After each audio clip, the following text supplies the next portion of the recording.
প্রিয় দর্শক, আপনারা দেখছেন আমি বর্তমানে অবস্থান করছি চাঁপাইনবাবগঞ্জের শিবগঞ্জ উপজেলার দুর্লভপুর ইউনিয়নের আটরশিয়া ইসলামিয়া ও হাফিজিয়া মাদ্রাসা এবং এতিমখানার নির্মিতব্য ছাদের উপরে। আপনারা দেখছেন যে এটি হচ্ছে একটি 3টি ঘরের উপরে নির্মিতব্য ছাদের শাটারিং রয়েছে। এখানে এই শাটারিংয়ের উপরে দাঁড়িয়ে আমরা কথা বলছি। আমরা যতটুকু বলতে চেয়েছি যে অত্র মাদ্রাসাটি এই আটরশিয়া ইসলামিয়া ও হাফিজিয়া মাদ্রাসা এবং এতিমখানা সুদীর্ঘ 18 বছর থেকে এই মাদ্রাসাটি চলমান রয়েছে এবং 18 বছর যাবৎ অত্র মাদ্রাসার যে সম্মানিত পরিচালক মাওলানা মোহাম্মদ ইব্রাহিম আলী সহ যে সহকারী শিক্ষকবৃন্দ এবং অত্র এলাকার যে আন্তরিক এবং গণ্যমান্য ইসলামপ্রিয় ব্যক্তিবর্গ রয়েছেন, তাদের সকলের আপ্রাণ প্রচেষ্টার ফলে তিলে তিলে 18 বছর থেকে এই মাদ্রাসাটি এই পর্যন্ত এসেছে। এখন আসলে এখানে যেটি নির্মিত হবে সেটি হচ্ছে যে হাফিজিয়া ছাত্রদের জন্য একটি হল রুম এবং ইয়েতিম ছাত্রদের জন্য এখানে একটি আবাসিক রুম এবং আরও একটি রুম সহ এখানে 3টি রুম এখানে নির্মিত হবে। এই উদ্দেশ্যে আসলে এখানে শাটারিং করা হয়েছে। তো প্রিয় দর্শক, যেটি বলতে চাচ্ছিলাম, অত্র মাদ্রাসা পরিচালক যেটি বলেছেন যে এখানে এই পর্যন্ত প্রায় 2 লক্ষ টাকা ব্যয়ে এই মাদ্রাসার এই পর্যন্ত এসেছে। কিন্তু বর্তমানে যে এরপরে যে রড প্রায় 30 কুইন্টাল রড এবং 250 বস্তা সিমেন্ট দরকার, আসলে এগুলো ওনাদের কাছে এখন মোটেও নেই। এ পর্যন্ত আসার পরে ওনারা এক প্রকার ঠেকে গেছেন। এখানে অনেকে আসলে প্রতিশ্রুতি দিয়েছিলেন, কিন্তু বিভিন্ন কারণে হয়তোবা তারা এই মুহূর্তে দান করতে পারছেন না বলে আসলে এখানে কাজটি আটকে রয়েছে।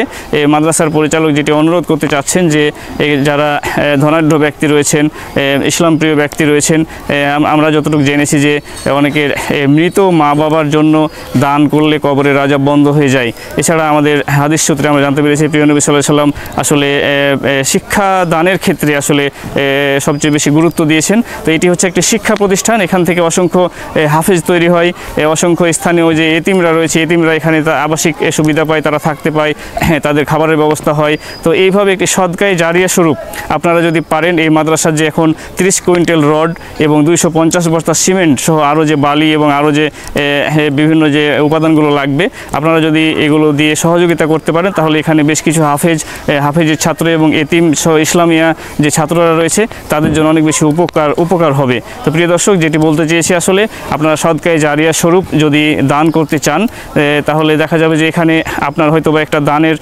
মাধ্যমে এখানে একটি মাদ্রাসার একটি ঘর নির্মিত হবে। এখানে অসংখ্য ছাত্ররা আজ থেকে শুরু করে যতদিন মাদ্রাসা থাকবে অসংখ্য ছাত্ররা এখানে থাকবে, তারা এখানকার সুবিধা নেবে, এখান থেকে বের হয়ে যাবে। আসলে দেখা যাবে যে আপনারা আজকে দান করলেন, কিন্তু আপনার অজান্তেই আপনার আমলনামায় আসলে অসংখ্য নেকি যোগ হতে থাকবে।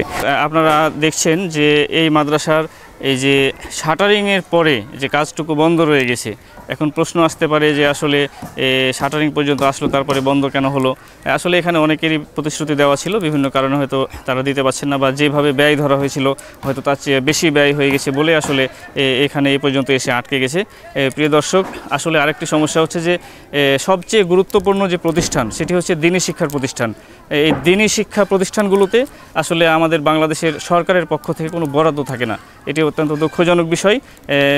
এই জন্যই আসলে অন্যান্য শিক্ষা প্রতিষ্ঠানে অনেক বেশি নিয়মিত বরাদ্দ থাকলেও যে হাফিজিয়া মাদ্রাসা, এতিমখানা, ইসলামিয়া, নুরানি এই সকল মাদ্রাসাগুলো আসলে সরকারি বরাদ্দ না থাকার কারণে এই মাদ্রাসাগুলোর ডেভেলপ হচ্ছে না।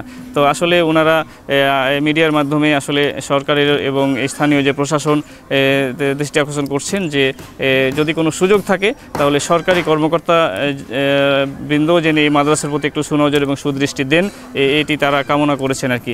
আরেকটি বিষয় যে আসলে সদকায়ে জারিয়ার সবচেয়ে উত্তম পন্থা যতটুকু আমি জানি, উত্তম পন্থা হচ্ছে একটা শিক্ষা প্রতিষ্ঠানে ব্যয় করা। অর্থাৎ শিক্ষা প্রতিষ্ঠান থেকে একজন ব্যক্তি শিক্ষা নিয়ে সে যতগুলো ভালো কাজ করবে সবগুলোরই একটা মানে নেকি আসলে সদকায়ে জারিয়া যিনি করবেন তিনি পেতে থাকবেন। অতএব সবচেয়ে উত্তম জায়গা হচ্ছে শিক্ষা প্রতিষ্ঠানে ব্যয় করা, ইসলামী শিক্ষা প্রতিষ্ঠানে ব্যয় করা। অতএব আপনারা এই শিক্ষা প্রতিষ্ঠানের দান করবেন এবং পরবর্তী যে কাজটুকু রয়েছে এই কাজটুকু সম্পন্ন করতে আপনারা সহযোগিতা করবেন বলে আশা করছি। তো প্রিয় দর্শক, আসলে আমরা যে অনুরোধটি করতে এসেছি আপনারা যে যতটুকু পারেন রড, সিমেন্ট, বালি বা আরও কিছু উপাদান দিয়ে যদি এই মাদ্রাসায় সহযোগিতা করতে পারে তাহলে মাদ্রাসাটি খুব শীঘ্রই নির্মিত হবে। ছাদ ঢালাইটা সম্পন্ন করতে পারবেন অত্র মাদ্রাসা কর্তৃপক্ষ এবং এই ঘরটি আসলে পূর্ণাঙ্গ রূপ পাবে আর কি। এই জন্য আপনাদের সকলের কাছে সাধ্যমতো সহযোগিতা চেয়ে আজকের কথা শেষ করছি। প্রিয় দর্শক, ইসলাম দরদি ভাই ও বোনেরা, দেশে বিদেশে যে দেখছেন, আপনাদের সকলের সুস্বাস্থ্য কামনা করি। আল্লাহর রহমত আপনাদের প্রতি নাজিল হোক এই দোয়া করি। আজকে আমি মোহাম্মদ ইব্রাহিম খলিল, অত্র আটরশিয়া এই মাদ্রাসার প্রধান শিক্ষক, সাথে সাথে পরিচালক। আপনাদের অনুদানের মাধ্যম দিয়ে এই পর্যন্ত শাটারিং কাজ সম্পন্ন করতে পেরেছি। সামনে রড, সিমেন্ট, আরও অনেক কিছু প্রয়োজন। তা আমরা পরকালে বিশ্বাসী। আর আমাদের আপনজন অনেকের চলে গেছেন, তারা অনেক কিছু রেখে গেছে। তাদের আত্মার মাগফিরাতের উদ্দেশ্যে আপনার সহযোগিতা, সার্বিক সহযোগিতা কামনা করছি। কিয়ামতের মাঠে এই দান যেন আমাদের জন্য নাজাতের ওসিলা হিসেবে আল্লাহ কবুল করে, এই আশা ব্যক্ত করে আমার কথা শেষ করছি। ওমা আলাইনা ইল্লাল বালাগ। আসসালামু আলাইকুম।